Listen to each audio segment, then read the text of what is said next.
City India news Telugu. ఏళ్ల నుంచి లో వోల్టేజ్ సమస్య కోటకదిర చుట్టుముట్టు గ్రామాల్లో ఉండే. సో దీనికి పరిష్కారం ఇక్కడ కొత్త సబ్స్టేషన్ రావాలి అని చెప్పి ఇంతకుముందు ఎస్సీ గారు చెప్పినట్టు రైతుల సంక్షేమమే మా ప్రజాప్రభుత్వం యొక్క మొదటి బాధ్యత కాబట్టి 6 సబ్స్టేషన్లను మనం శాంక్షన్ చేయించి శంకుస్థాపన చేసుకుంటా ఉన్నాం. ఇది గతంలో అన్వాడ మండలంలో చేసుకున్నాం, మహబూబ్నగర్ టౌన్లో చేసుకున్నాం, ఇప్పుడు మహబూబ్నగర్ మండలంలో చేసుకుంటున్నాం. ఇక్కడ నుంచి యూనివర్సిటీలో కూడా పాలమూరు యూనివర్సిటీలో కూడా ఒక సబ్స్టేషన్ చేస్తున్నాం. ఇంకా పెద్దది గొండియాలలో 132 kV కూడా తీసుకొచ్చుకుంటున్నాం. అంటే మీకు వాటర్ సప్లై కావచ్చు, అగ్రికల్చర్ సప్లై కావచ్చు, డొమెస్టిక్ సప్లై కావచ్చు, ఎటువంటి సమస్య లేకుండా నాణ్యమైన విద్యుత్ మీకు ఇవ్వాలి, మన రైతులకు ఇవ్వాలి, అలాగే మన ప్రజలకు ఇవ్వాలి అన్న ఉద్దేశంతో ఈ కార్యక్రమం మనం తీసుకున్నాం. 10 సంవత్సరాల్లో వాళ్ళు 2 సబ్స్టేషన్లు తేగలిగింది అంతే, అధికారం పెట్టుకొని మంత్రులు అయి ఉండి కూడా. కానీ ఇక్కడ మనము కేవలం 1 సంవత్సరం లోపలనే 6 సబ్స్టేషన్లు మనం శాంక్షన్ చేసుకున్నాం. దానికి ఇప్పుడు శంకుస్థాపన చేసుకుంటాము. దాదాపుగా 6 నెలలు, ఇంకో 6 నెలల కాలంలో అవన్నీ కూడా పూర్తవుతాయి, 6 లేక 8 నెలల్లో. ఆ తర్వాత మనకు చాలా వరకు కరెంటు సమస్యలు, నీటి సమస్యలు కూడా తీరిపోతాయి. ఇప్పుడు మన్నెంకొండ మీద కట్టిన రిజర్వాయర్కి డైరెక్ట్ ఫీడర్ లేదు కాబట్టి అప్పుడప్పుడు అంతరాయం జరిగే అవకాశం ఉంటుంది. కానీ ఇక్కడి నుంచి డైరెక్ట్గా దానికి పవర్ లైన్ ఇస్తున్నాం. సో నీటి ఇబ్బంది చాలా వరకు తగ్గిపోతుంది. ఒక్కోసారి కరెంట్ ఒకసారి ఆఫ్ అయిపోతే మళ్ళీ మొత్తం ఆ సిస్టమ్ అంతా ఆన్ కానీకే 2-3 గంటలు పడుతుంది. సో ఇప్పుడు ఆ అవకాశమే లేదు, డైరెక్ట్గా ఇక్కడి నుంచి సబ్స్టేషన్ నుంచి డైరెక్ట్గా పోతుంది.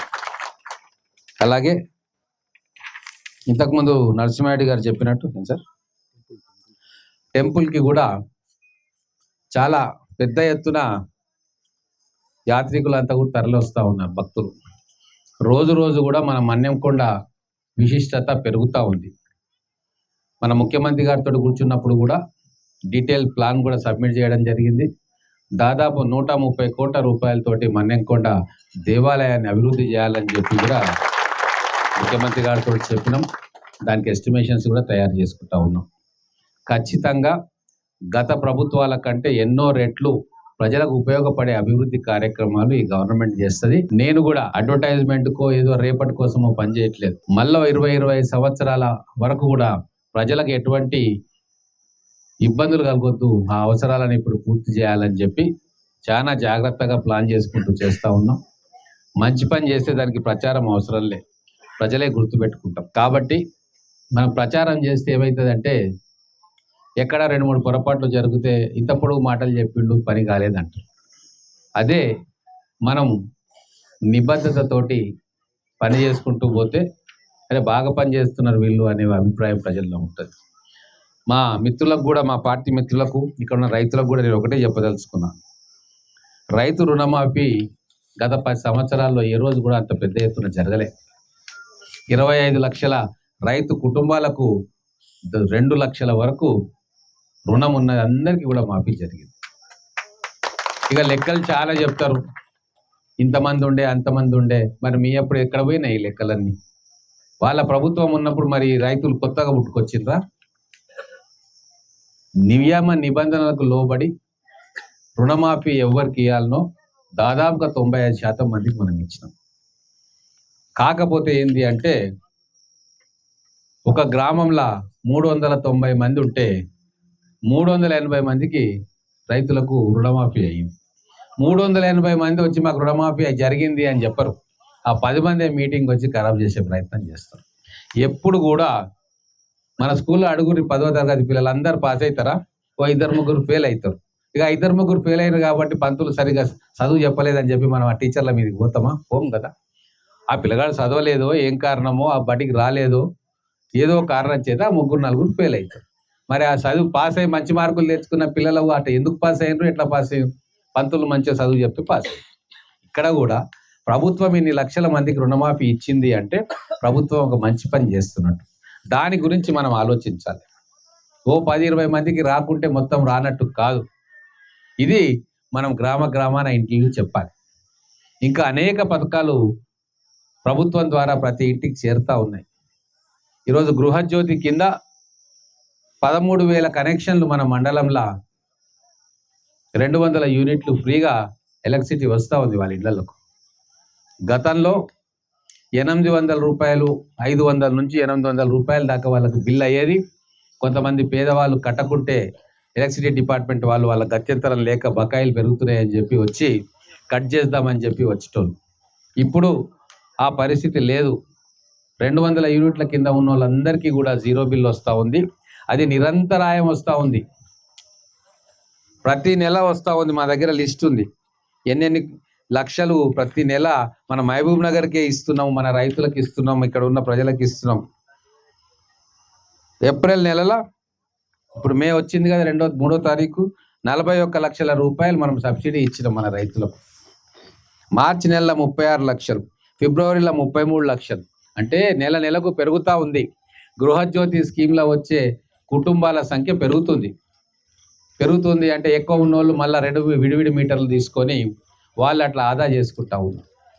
ఇన్ని రకాలుగా మనము రైతుల కోసం పనిచేస్తూ ఉన్నాం. అలాగే వరి కొనుగోలులో కూడా మనం రికార్డు సృష్టించిన మొత్తం భారతదేశంలో. దయచేసి మా రైతు మిత్రులకు నేను కోరుతా ఉన్నా, భారతదేశంలో ఎక్కడా లేని విధంగా ఈరోజు మనం ధాన్యాన్ని పండించుకుంటా ఉన్నాం. రికార్డ్ అది 200 లక్షల మెట్రిక్ టన్నులు ఈరోజు మన తెలంగాణ రైతులు పండించారు. దీన్ని మనము సన్న బియ్యంగా మళ్ళీ మన ఇండ్లకు పంపుతా ఉన్నాం, విదేశాలకు కూడా ఎక్స్పోర్ట్ చేస్తూ ఉన్నాం. దేశానికి ధాన్యాగారం అయిపోయింది ఈరోజు తెలంగాణ రైతులు. అంత గొప్ప పని చేస్తూ ఉన్నారు. వాళ్లకు బోనస్ కూడా ఇస్తూ ఉన్నాం. మంచి ధర వస్తూ ఉంది, మళ్ళీ బోనస్ కూడా వస్తూ ఉంది. కాబట్టి ఇంతకంటే ఇంకే ప్రభుత్వం కూడా రైతుల కోసం ఆలోచించదు. కాబట్టి దీన్ని మీరు ప్రచారం చేయాలని చెప్పి నేను కోరుకుంటూ ఉన్నా. అన్ని రకాలుగా మీకు లాభం చేయనీకనే మేము ఉన్నాం. రాబోయే రోజుల్లో మళ్ళీ స్థానిక సంస్థలు కూడా ఎన్నికలు వస్తుంటాయి. మనం చేస్తున్న పనిని మనం ఇంటింటికి తీసుకుపోవాలి. అప్పుడే ప్రజలకు ఇంకా పూర్తిగా అవగాహన వస్తుంది. మన ప్రభుత్వం ఏం చేస్తుంది, మన ముఖ్యమంత్రి గారు ఏం చేస్తున్నారు, మన ఎమ్మెల్యే ఏం చేస్తున్నారు, మన నాయకులు ఏం చేస్తున్నారు అన్న విషయాన్ని ఇంటింటికి తీసుకొని పోతేనే ప్రజలు మనల్ని ఇంకా బాగా ఆదరిస్తారు. కాబట్టి దయచేసి ఇప్పటి నుంచి ఎండాకాలం కాబట్టి ఊకే ఎక్కువ తక్కువ మహబూబ్ నగర్కి ఎండల మోటార్ సైకిల్ వేసుకొని రాకుర్రి. మీ ఊర్లలో మీరు ఉండుండ్రి.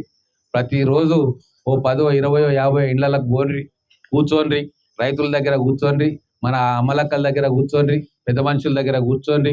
ఈ గవర్నమెంట్ ఏమేం చేస్తుంది, ఎవరికి ఇండ్లు ఇస్తుంది, ఎవరికి మిగతా కార్యక్రమాలు చేస్తుంది అని చెప్పి వాళ్ళ ఇండ్లలో కూర్చొని వాళ్లకు అన్నీ అర్థమయ్యేటట్టుగా చెప్పి, వాళ్ళు మనని ఎట్లయితే ఆశతోటి మనకు ఓట్లేసి కాంగ్రెస్ ప్రభుత్వాన్ని గెలిపించిర్రో వాళ్ళు ఆశలకు అనుగుణంగా ఈ ప్రభుత్వం పనిచేస్తుంది, గొప్పగా పనిచేస్తుంది అని చెప్పే బాధ్యత ఈరోజు ఇక్కడికి వచ్చిన రైతులు, ఇక్కడికి వచ్చిన యువకులు, మహిళలు మీరందరూ కూడా నా పని అని చెప్పి తీసుకోవాలని చెప్పి కోరుకుంటూ